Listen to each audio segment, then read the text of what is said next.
Making changes to your existing pages on a Concrete5 site is super easy. Just go to the page where you want to change something and click the pencil icon to put the page in edit mode. You can tell the page is in edit mode because the pencil icon highlights green, and when I roll over these areas, I see little green lines around the blocks that I can edit. Let's start with just some simple text. We'll click this block and hit Edit Block. You can see I now get a little toolbar that lets me do content formatting. I can write on the page, being able to see what it's going to look like as I go. If I want to do an inline image, I just click Image from the toolbar, and this lets me pick images from Concrete5's file manager. That looks great, so I'm going to save my changes to this content block, and I can see that's what it's going to look like, but I'm still in edit mode. So I'm going to click the pencil icon again, and I've got a couple choices.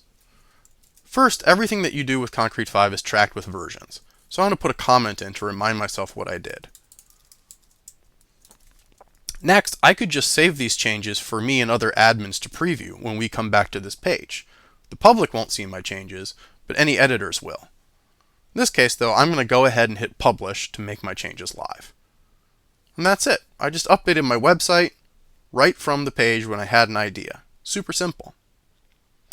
There's other types of blocks in Concrete5 as well. That was the content block. It lets you write on the page, but sometimes the blocks are a little bit more functional. So this is a features block. I'm going to hit Edit on this. And you can see now I've got an overlay menu, and I've got some choices I can make. I can choose between different built-in icons, make a title, paragraph.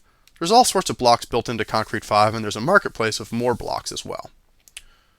If you want to add a new block, just click plus,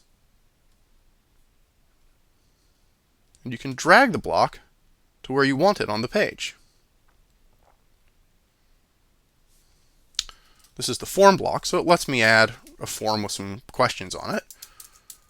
And there's different types of form elements you can choose from. Make sure that you actually add the question to your form, and then add the form to the page. And you can see there's a form right there. I'm going to go ahead, publish my edits, and again, I've just updated my website, as simple as can be.